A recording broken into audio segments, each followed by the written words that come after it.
नौ तत्व के नाम। पहली गाथा में छोटे छोटे तत्व के नाम है, उसकी बात हुई। और द्रव्य और भाव से नौ तत्व की विचारणा की। यानी जो द्रव्य प्राणों को धारण करता है वह द्रव्य जीव है, और ज्ञान दर्शन आदि भाव प्राणों को धारण करता है वो भाव जीव। ऐसे अपनी क्रिया में प्रवर्तमान नहीं है वह मतलब द्रव्य अजीव है, मतलब, और अपनी क्रिया में प्रवर्तमान है मतलब भाव अजीव। शुभ कर्म का पुद्गल वह द्रव्य पुण्य है, और जीव का वह पुण्य बांधने में जो अध्यवसाय वह भाव पुण्य है। अशुभ कर्म के पुद्गल यानी द्रव्य पाप, और अशुभ कर्म बांधते वक्त जीव के कारण रूप अशुभ अध्यवसाय भाव। शुभ या अशुभ कर्म का आना वह द्रव्य आश्रव, और कर्मों को ग्रहण करने में मतलब कारणभूत हो तो वह अध्यवसाय व भावाश्रव। शुभ अथवा अशुभ कर्मों को रोकना वह द्रव्य संभार, और कर्म को जो रोकने में जो निमित्त कारण रूप आत्मा का जो अध्यवसाय वो भाव। शुभ अथवा अशुभ कर्मों को अमुक अंश में क्षय होना द्रव्य लग रहा है, और क्षय होने में कारणभूत जीव का जो अध्यवसाय है वो मतलब भाव निर्चय। जीव के साथ कर्म पुद्गलों का क्षीर नीर जैसा संबंध वह द्रव्य बंध है, मतलब, और द्रव्य बंध में कारण रूप आत्मा का अध्यवसाय व भाव बंध है। सर्वथा कर्म का क्षय होना वह द्रव्य मोक्ष है, मतलब, और कर्म को क्षय में कारणभूत जीव का परिणाम वह भाव मोक्ष है। तो इस तरह से द्रव्य और भाव से नव तत्व की विचारणा की। अब मतलब दूसरी गाथा की शुरुआत कर रहे हैं, मतलब पहली और दूसरी गाथा मतलब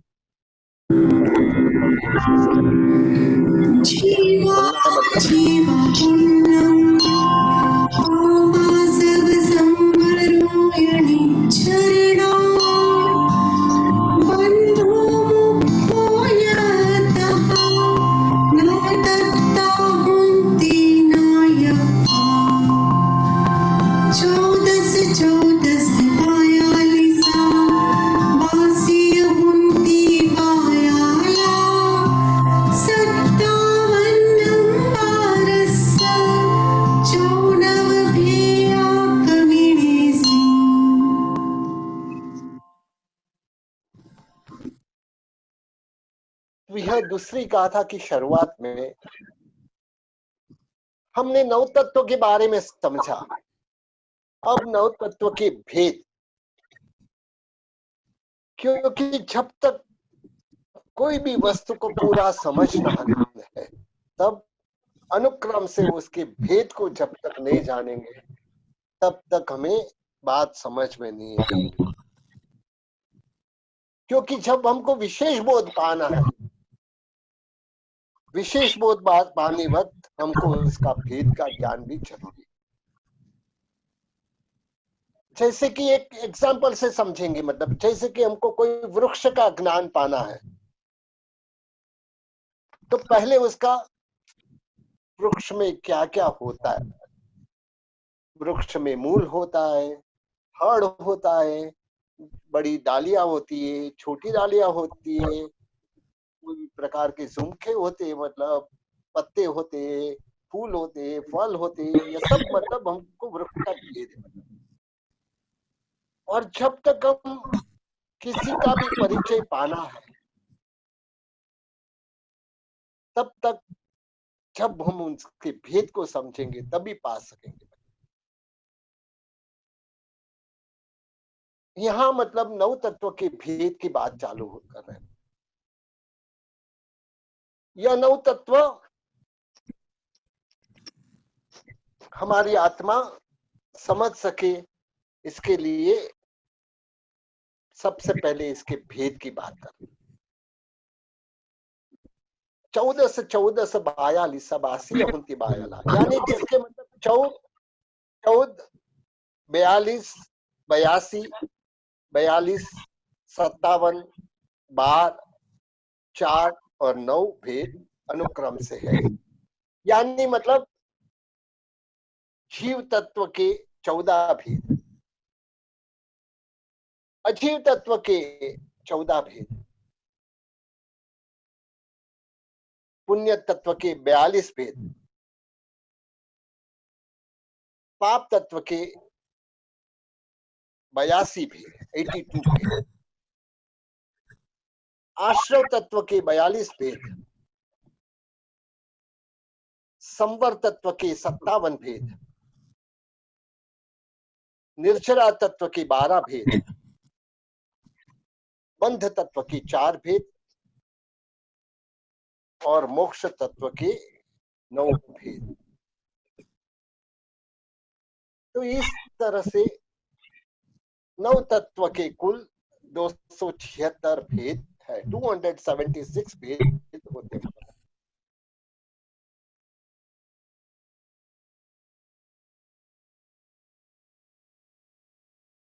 क्योंकि हम जब जीव को जानना है तब हमें जीव के भेद को भी जानना है, क्योंकि जीव तत्व खाली बोल दे इसे हमको ज्ञान नहीं आता है, मतलब या अजीव तत्व बोल दे इससे ज्ञान नहीं आता है। उसका जब भेद समझेंगे तब हमको मतलब इसका सही ज्ञान की प्राप्ति होगी। तो इसके द्वारा हम यह तत्वों का विशेष मतलब समझ पा सकेंगे। पहले मतलब हमने इसका बाइफरकेशन किया था, मतलब कि हे, ज्ञेय और उपादेय, ऐसे मतलब अब मतलब हमको 3 बाइफरकेशन समझने हैं। एक बाइफरकेशन है हे, ज्ञेय और उपादेय, एक है मतलब जीव और अजीव, और तीसरा है मतलब रूपी और अरूपी। ऐसे मतलब 3 भाग हमको समझने हैं। ये 9 तत्वों के जो भेद बताए, मतलब कुल 276 जो भेद है, मतलब उसमें हमको हे, ज्ञेय और उपादेय हमने मतलब गई गाथा में समझा है, मतलब लेकिन वह तत्व की अपेक्षा से, अब हमें मतलब यहाँ उसके भेद की अपेक्षा से। तो सबसे पहले ज्ञेय विभाग में, ज्ञेय विभाग यानी जानने योग्य के विभाग, हमारी आत्मा को तत्वों को जानना है, मतलब तो जानने योग्य में मतलब ज्ञेय, जो जानने योग्य है वह जीव तत्व के 14 भेद है और अजीव तत्व के 14 भेद।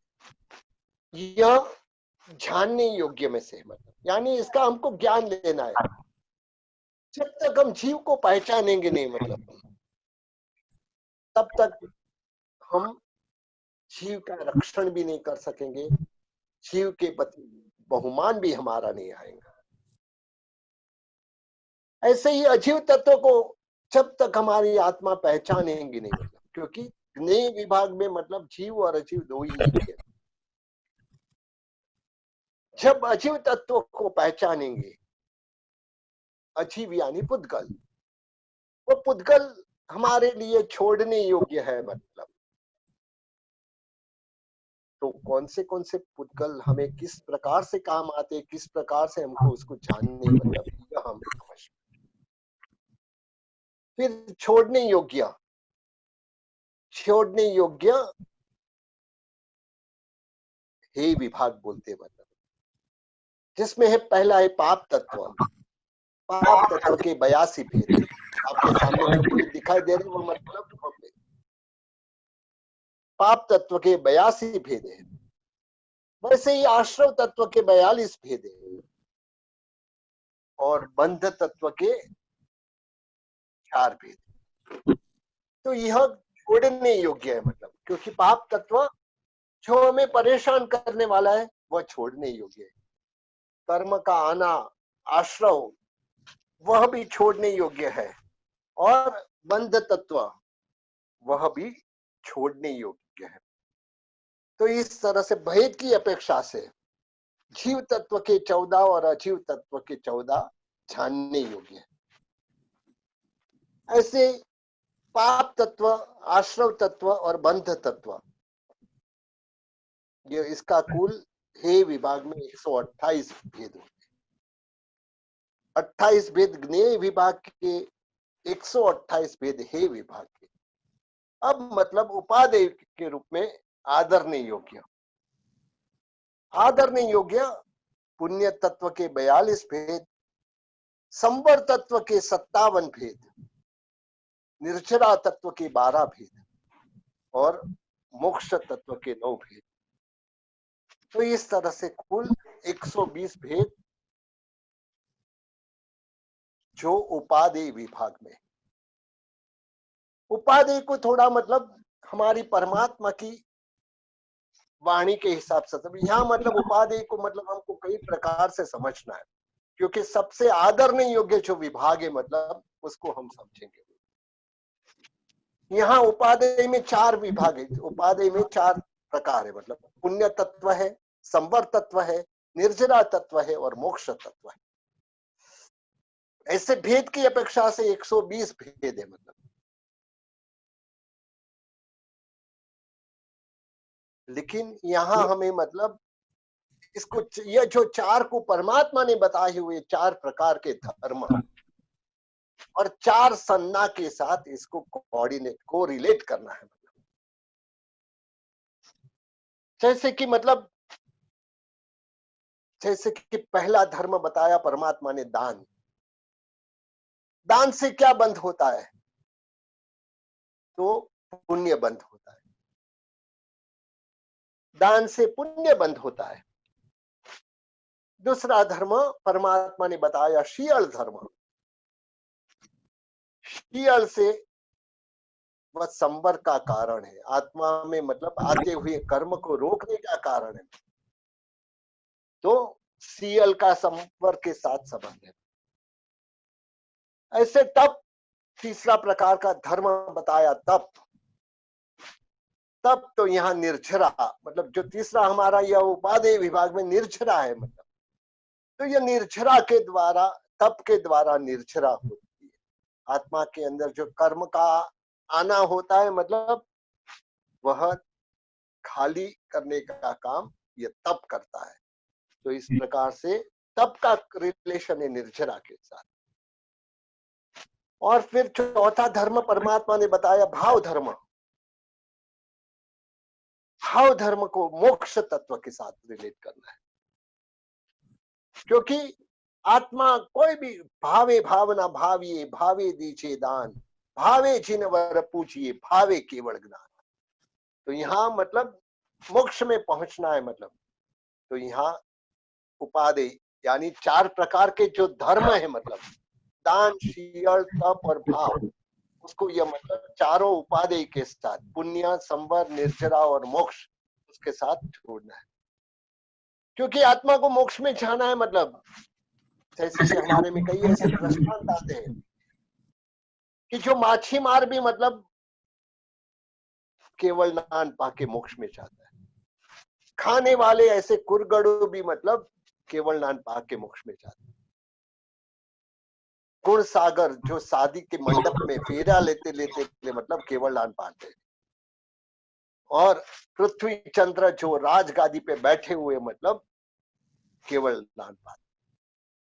तो यह उपादेय विभाग हमारे लिए बहुत जरूरी है, क्योंकि चारों प्रकार का धर्म की आराधना भी इसके साथ रिलेटेड है।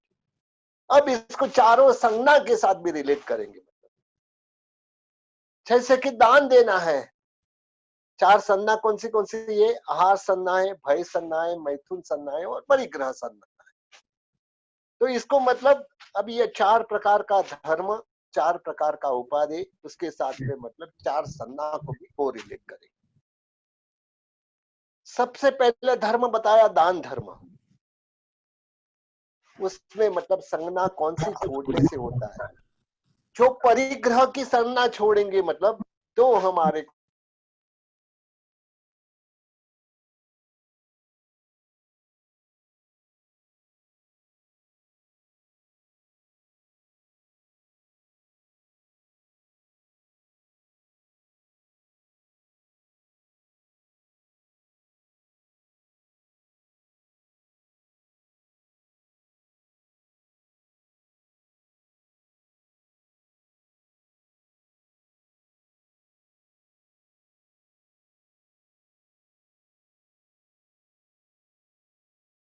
आत्मा में संवर गुण। इसके बाद में आता है तप धर्म। तप यानी क्या मतलब? आहार का थोड़ा या अधिक त्याग करना मतलब। तो यहाँ आहार सन्ना के साथ उसको आहार सन्ना छोड़ने से आत्मा में तप गुण प्रकट होता है और तप निर्जरा का कारण है। तो यह भी मतलब एक दूसरे के साथ कोरिलेटेड। फिर मतलब और एक सन्ना रह गई, मतलब आर सन्ना भय सन्ना। संसार में जब तक है हमारी आत्मा, अनेक प्रकार के भय हमको सताते हैं। कभी रोग का भय, कभी मृत्यु का भय, कभी कोई न कोई प्रकार का मतलब दुख का भय, शोक का भय। तो यह भय आत्मा जब शुभ भाव पाती है तो यह भय दूर हो जाता है। जब अच्छे भाव में आत्मा रहती है तब जिसके द्वारा आत्म मोक्ष तत्व की साधना कर सकते हैं। तो यह ये विभाग के 28 भेद, हे विभाग के 128 भेद और उपादेय विभाग के 120 भेद, कुल भेद तो 276 ही है। मतलब अब मतलब हमको रूपी और अरूपी के हिसाब से बाइफर्केशन कर। रूपी का मतलब क्या बताया? मतलब मैंने जो लास्ट क्लास में मतलब इसका मतलब बताया था।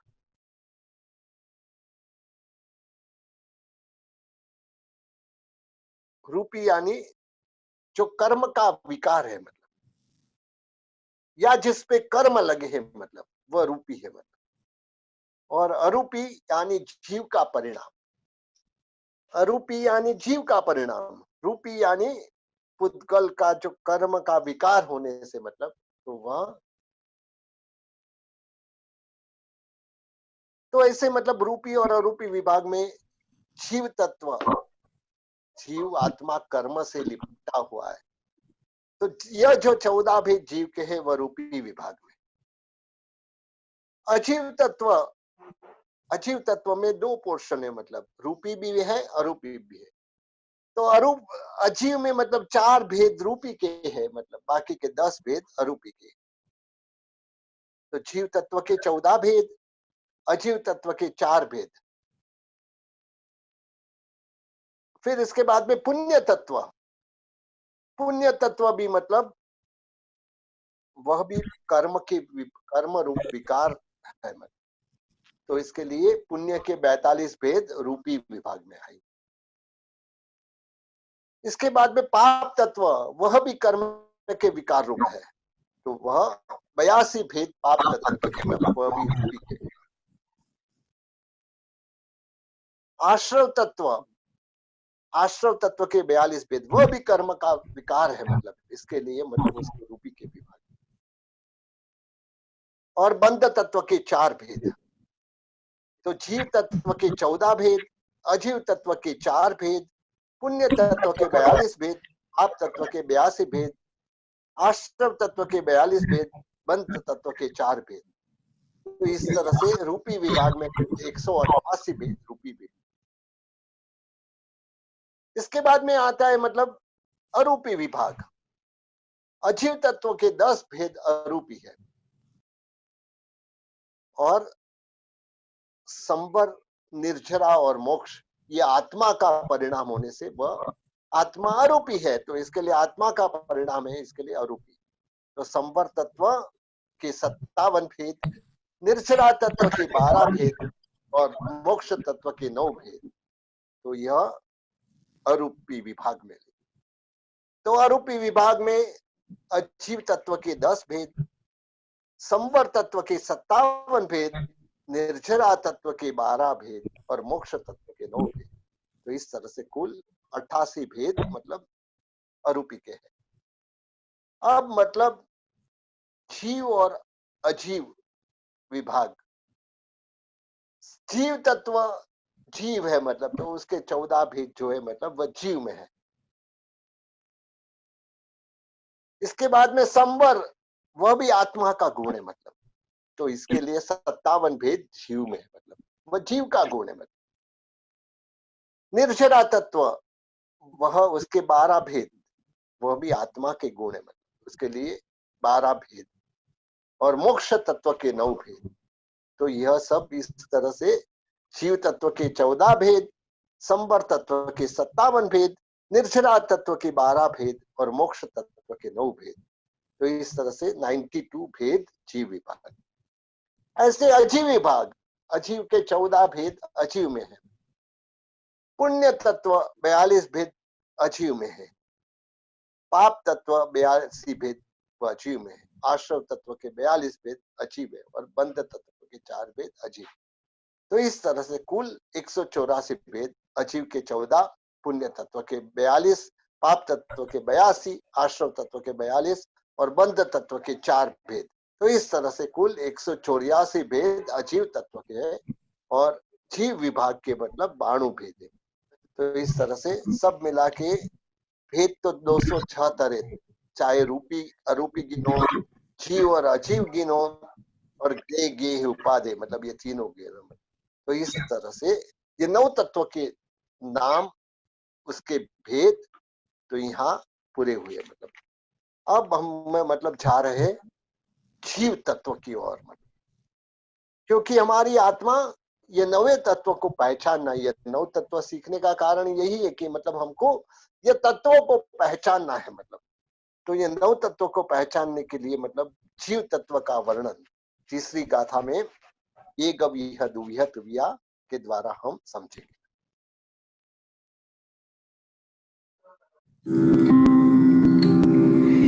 एक विह दुविह त्रिविहा चौविहा पंचविहा जीवा छे अड़तस एवं वीय गई करण काहे।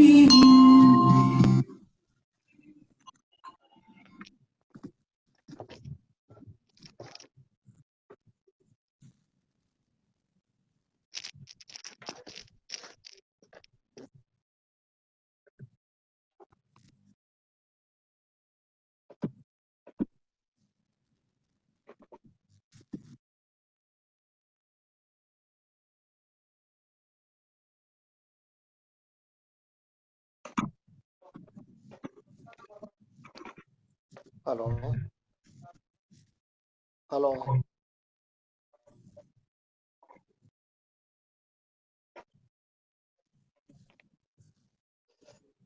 तो इस तरह से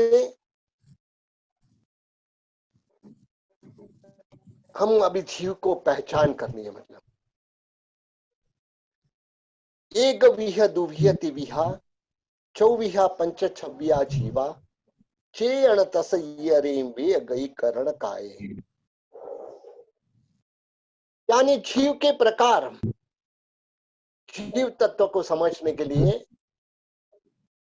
यह 3 से लगा के 7वीं गाथा तक जीव तत्व को समझना।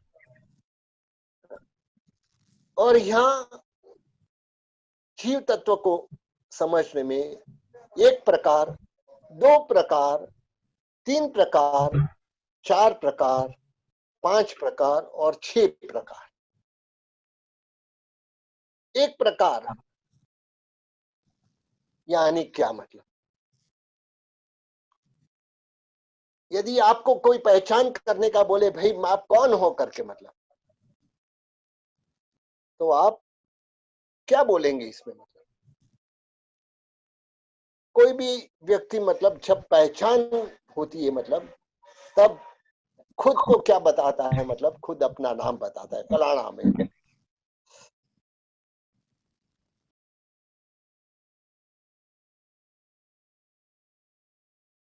जब भी नाम बताता है तो पूरी पहचान नहीं होती है, मतलब क्योंकि नाम पर तो बहुत लोगों के नाम होते हैं।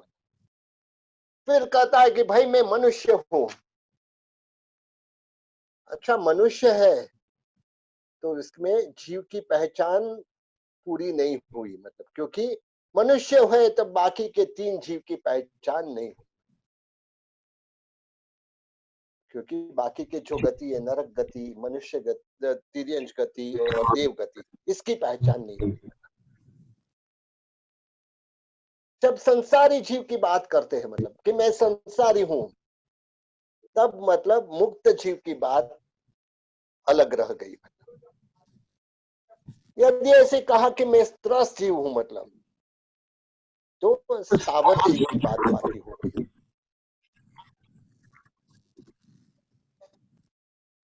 लेकिन हमको यहाँ सब जीव जिसमें आ जाए, हर जीव जिसमें आ जाए, ऐसे प्रकार समझने, एक प्रकार से, यानी चेतना लक्षण जिसमें है वह जीव। हमारी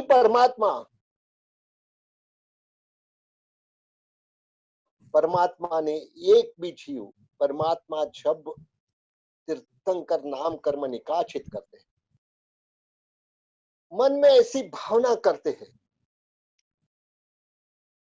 सभी जीव करु शासन रसी। हमेशा मतलब अपने मन में यही भावना है, सब जीवों को मैं शासन के रसी बना दूं, चाहे वो भव्य हो, अभव्य हो या जाति भव्य हो। परमात्मा की हमेशा एक ही भावना रहती है कि सब जीवों को मैं मतलब शासन के रसी बना दूं। ठीक है, मतलब उनकी योग्यता नहीं है, मतलब अभव्य जीव की योग्यता नहीं है, मतलब जाति भव्य जीव की योग्यता नहीं है, मतलब, लेकिन परमात्मा सर्व जीवों को उतना ही प्रेम देते।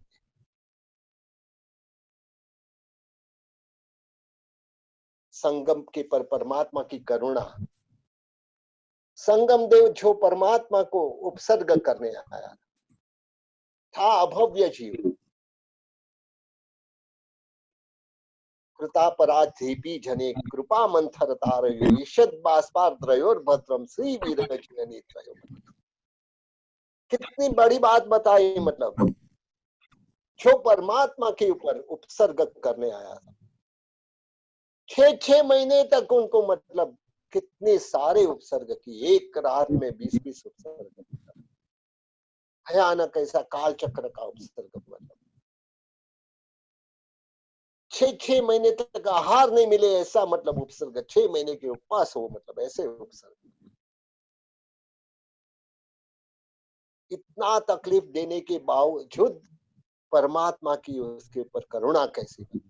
ईषद बाष्पार द्रयोर भद्रम श्री वीरचिन्ह त्रयो, मतलब जब मतलब संगम देव ने 6 महीने के बाद अवधि ज्ञान का उपयोग रखा कि परमात्मा कितने मतलब अस्थिर हुए, मतलब मेरे ये 6 महीने के प्रयास से, तब अवधि ज्ञान से पता लगता है कि मतलब परमात्मा जो पहले थे उससे भी बहुत स्ट्रांग हो गए, मतलब अपने विल पावर में। तब वह सोचता है कि अब मतलब मैं यहाँ रह के कोई फायदा नहीं है, मतलब मुझे जाना है, मतलब भगवान बोले अभी आप चिंता मत करना, मतलब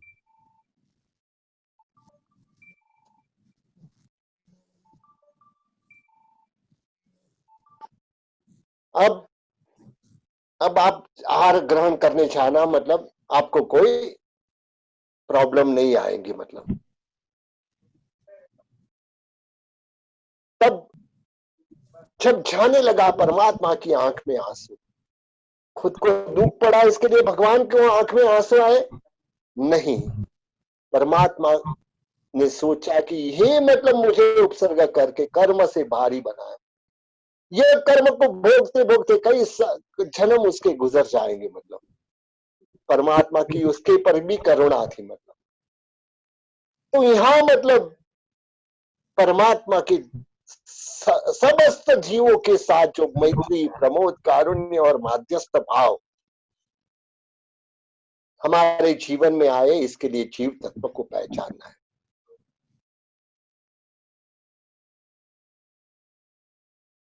कहते कि भगवान हमसे राजी होते, मतलब प्रसन्न होते, मतलब भगवान बस एक कहते हैं सब जीवों के साथ तुम प्रेम करो, सब जीवों के साथ मैत्री भाव करो, मतलब परमात्मा प्रसन्न हो जाएंगे।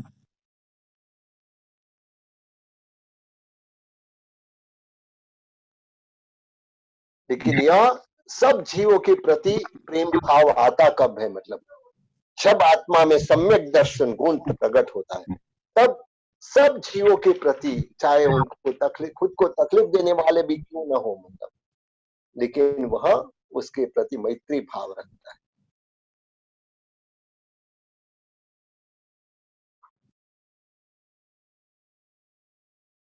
जब तक आत्मा में मैत्री भाव नहीं आता है, मतलब, तब तक हमको जीव के प्रति करुणा भाव नहीं आता है।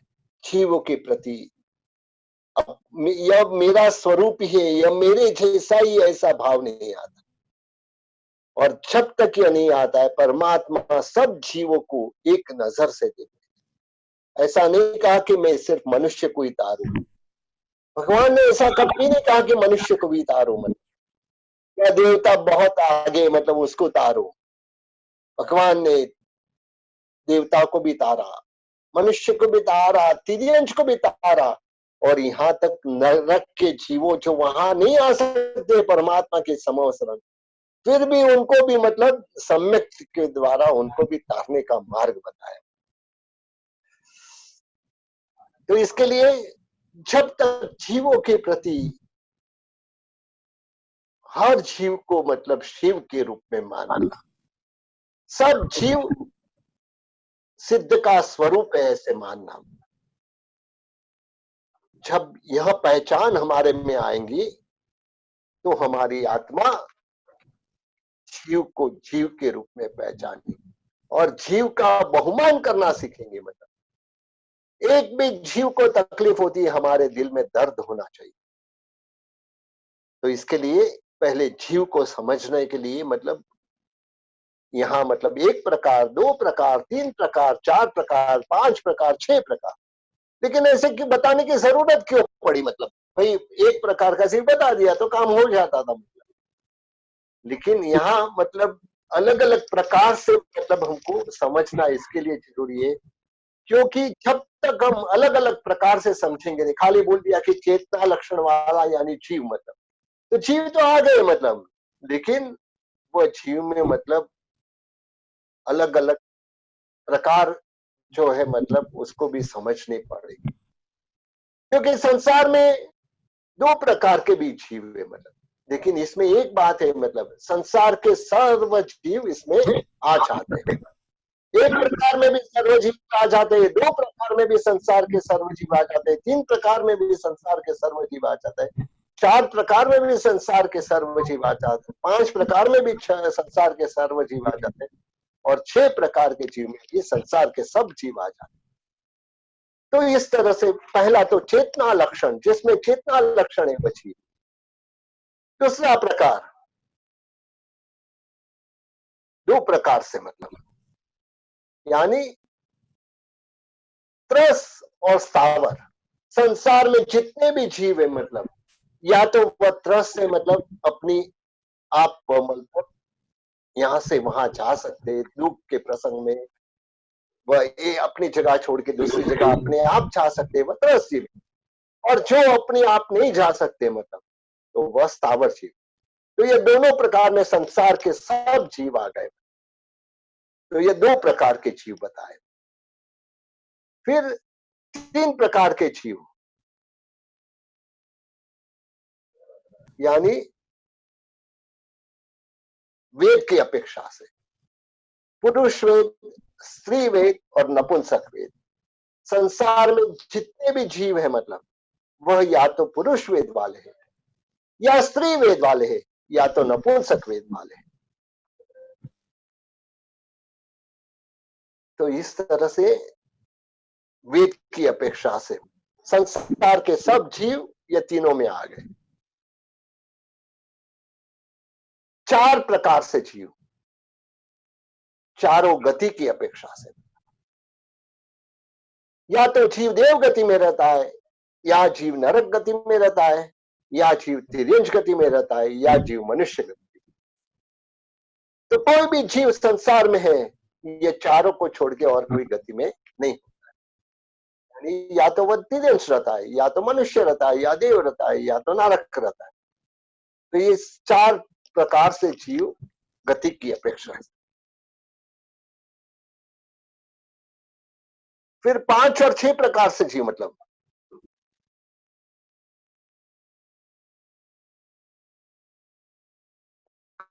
करण,